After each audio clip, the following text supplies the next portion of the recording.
Now that I have both spawned and taken down my second G1 boar, let's talk a little bit about herd management. Hi, I'm Informality, and I am a newer player to Call of the Wild, just under 300 hours. Now, as a newer player who is really interested in collecting the rarer trophies of the game, like the Great One, I ended up coming across a lot of conversation about herd management. Now, there's a lot of debate on whether herd management does or doesn't affect the rate at which G1 spawn, and I currently don't have any opinion of the matter right now. I'm just playing with different things and experimenting myself to see how things work out. That said, when I got really, really blessed with my first Great One boar, which you can see the video on here on my channel, at 78 kills in. I actually went back and double checked. I had a couple of boar in my original count that were from a different map. So a 78 kill Great One is insane and not something that a lot of people run into.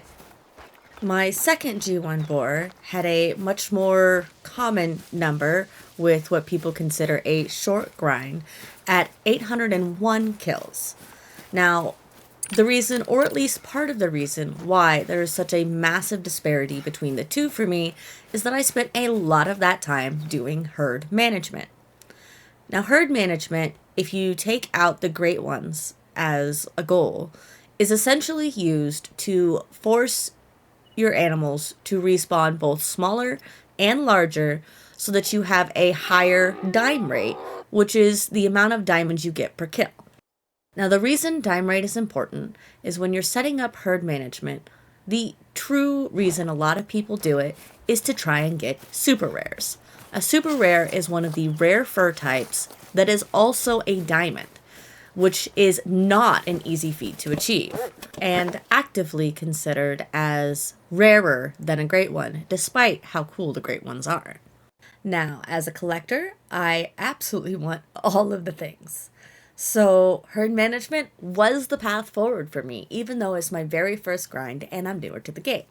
Now, let me preface the rest of this video because everything I say is 100% off of my experience doing boar on Scotland with feeders.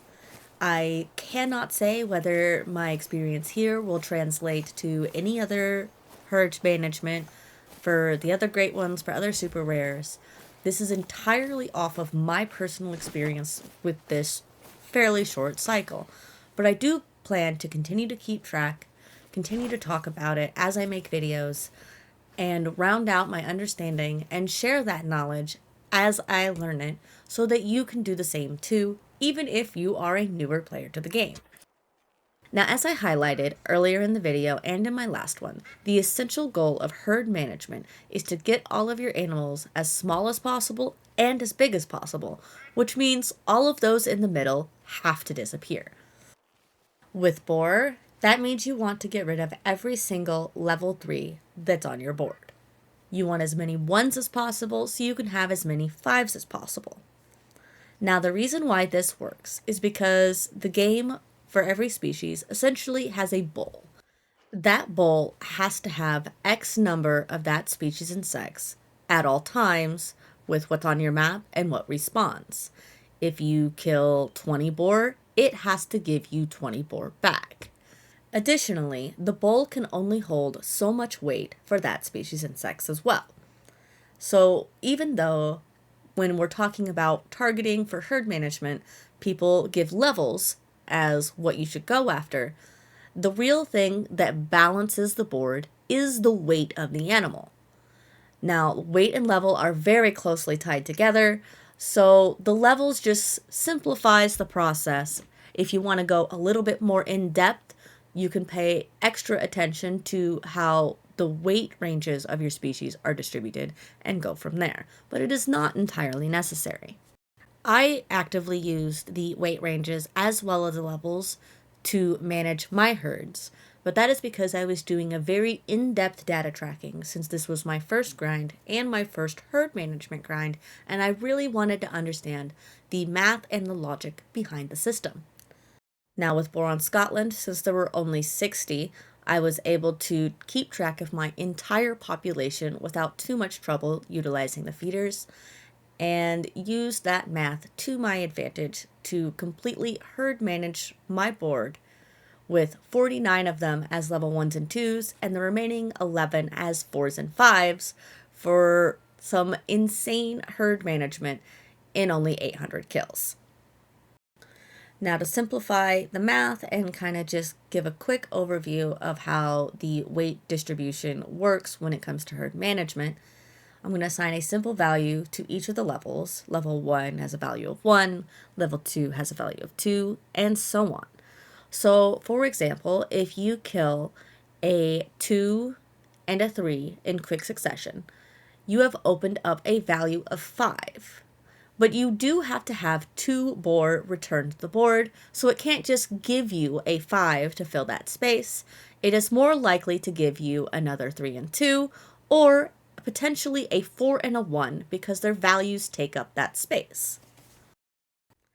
It's important to keep in mind when you're doing herd management that you are just rolling the dice every single time you take a set of shots.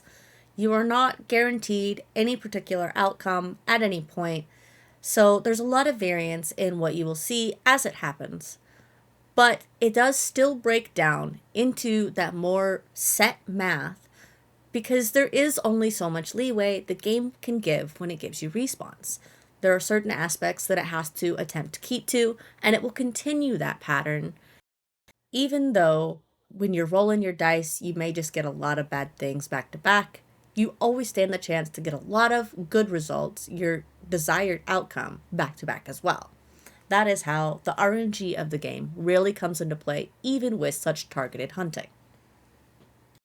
Now that we've gone over the essentials of herd management and how that can play into your goals, and a quick little breakdown of how it works, let's just look at this beautiful Brindle boar that I got as my second one at 801 kills.